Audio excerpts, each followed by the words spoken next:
Hi guys.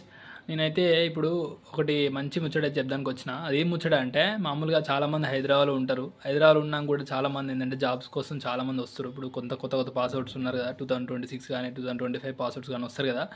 So వాళ్ళు passouts అయినాక ఏంటంటే ఇక్కడికి వచ్చి ఏదో ఒక జాబ్ చేయాలనుకుంటారు. సో అది జాబ్లో వాళ్ళకి జాబులు రాక కూడా చాలామంది ఏదైనా డబ్బులు ఇస్తే జాబ్ జాయిన్ అవుతాను చాలామంది అంటారు. సో అలాంటి అస్సలు మీరు జాయిన్ అవ్వకండి. ఏదైనా చిన్న 1 రూపీ అడిగినా జాబ్ ఫేక్ అనమాట. చాలామంది నేను మా ఫ్రెండ్స్ని అయితే చూసిన. ఇప్పుడు నేను చూసిన సిచ్యువేషన్లో అయితే అందరూ చాలామంది నాకు చెప్పారన్నమాట ఇలా జరిగిందని.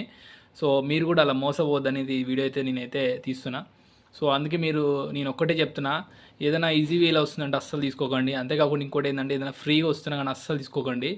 మీరు ప్రాబ్లం ఫేస్ చేయాల్సి వస్తుంది. అందుకే నేను చాలామంది మా ఫ్రెండ్స్ అలా ఫేస్ చేసారు కాబట్టి మీరు అలా అవ్వద్దని నేనైతే చెప్తున్నా.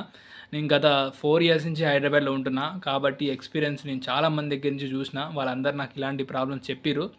సో మీరు కూడా అలా పడొద్దని చెప్తున్నా. మీకు ఒక్కటే చెప్తున్నా, అది టైపింగ్ సిస్టమ్ కానీ ఎవరైనా కొంతమంది ఏం చెప్తారంటే మేము జస్ట్ వర్క్ ఫ్రమ్ ఇస్తాం, మొత్తం మీరు టైప్ చేయడమే, నెలకు 30,000 వస్తాయి అని చెప్తారు. అట్లా చెప్పి ఫస్ట్ ఒకైతే 2,500 కట్టమంటారు, తర్వాతకి ఇంకో 1,000 కట్టమంటారు ఎక్స్ట్రా ఏదైనా ఆన్ బోర్డింగ్ ఫీ అని.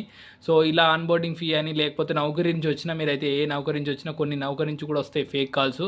సో మీరు అన్నిటినీ మీరు బయటపడాలంటే అట్లాంటి ప్రాబ్లమ్స్ ఫేస్ చేయొద్దంటే మీరు ఏం చేయాలంటే నౌకరీ నుంచి కానీ ఏళ్ళ నుంచి వచ్చినా కానీ వాళ్ళు మనీ కట్టమంటారు అంటే అది ఫేక్ అనమాట.